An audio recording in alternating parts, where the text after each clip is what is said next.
কথা যখন ওঠে পেট ভরে কটা ভাত খাওয়া, ভর্তাই হচ্ছে তখন বাঙালির একমাত্র প্রধান অস্ত্র।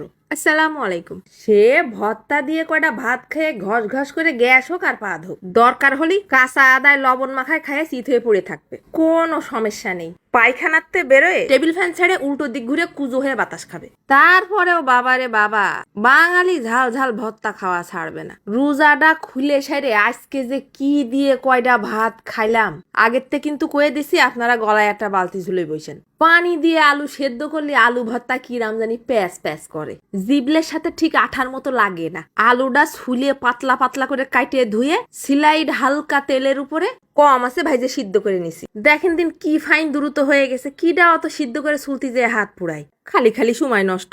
আর এই আলু ভর্তাটাই কিন্তু ফাইন একটা ঘিরান বেরোয়। এখন তো আর আলু সিদ্ধ টিদ্ধ করবো না। তারপর কটা চাল কুমড়োর বড়ি ভাইজে বেটে নিছি। প্রথমে গাদাখানিক ঝাল পেঁয়াজ ভর্তা করে নিলাম, আর সবগুলোর মধ্যে একটু একটু করে দিয়ে ফেলতেছি। হয়ে গেল একটা ভর্তা। আজকের এই রসুন ভর্তাটা বাবা আর কালে খাইনি এইরম স্বাদ। রসুন কটা লাল লাল করে ভাইজে নিয়ে বাইটে নিচ্ছি। এত ভর্তার ভিড়ে রসুন ভর্তা করবো না তা কি হয় নাকি?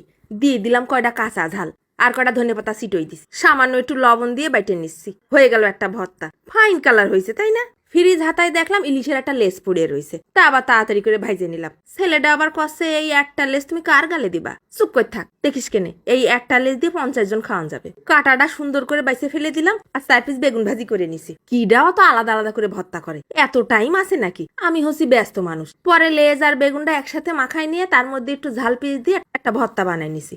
ও খুদা, এই দেখি নর্মাল বেগুন ভর্তার থেকেও ফাইন স্বাদ হয়েছে। এই যে দেখেন ভর্তার বাহান নিয়ে চলে আইছি। আরো একটা চমক কিন্তু বাকি আছে, শুধু দেখলেই ঝোলটা টুপ টুপ করে পড়তে থাকবে। এই যে দেখেন নিয়ে চলে আইছি ভর্তা দিয়ে খুদের ভাত। কয়দিন ধরে খুব পরান্ডা চাচ্ছিল যে এইরাম করে এক থাল ভাত খাবো। ফার্স্টেই খাওয়া বউনি করলাম কালো জিরে ভর্তা দিয়ে। কালো জিরে দিয়ে প্রথমেই খুদের ভাত মাইখে খাইলাম। ওরে খুদা রে খুদা, কি ফাইন ঘিরান, সাথে জিবলের জ্বর ছাড়াই গেল। তারপর আলু ভর্তা নিয়ে ফেলিছি। আলু ভর্তা তো ভাজা ভাজা ঘিরান বেরোচ্ছে। এইরাম করে কিডা কিডা আলু ভর্তা খাইছেন কমেন্টে কিন্তু লিখে জানায়েন। আর যারা খাননি তারা একবার খালি কিন্তু আর আলু সিদ্ধ করে ভর্তা খাতে ইচ্ছা করবেন না। তারপর নিয়ে ফেলিছি কুমড়োর বড়ি ভর্তা। ও ভাতের সাথে মাখায় নিলে একেবারে ঝুরঝুর করে ভেঙে পড়তিছে।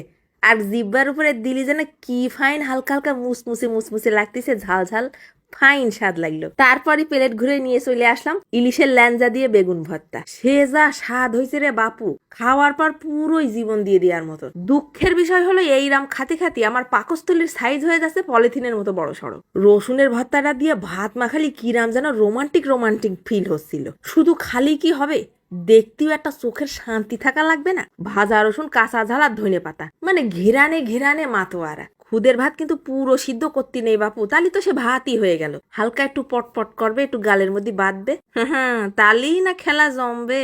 সব শেষে নিয়ে চলে আইছি ঝাল পেঁয়াজ ভর্তা। এটা যদি শেষে না খেয়ে প্রথমে খেতাম তাহলে কোনো ভর্তা স্বাদ বুঝতে পারতাম না, শুধু ঝাল লাগতো। বাপু তোমাদের দেখানো শেষ, তোমরা যেন নজর টজর দিয়ে না, এবার তোমরা বানাই খাওগে যাও।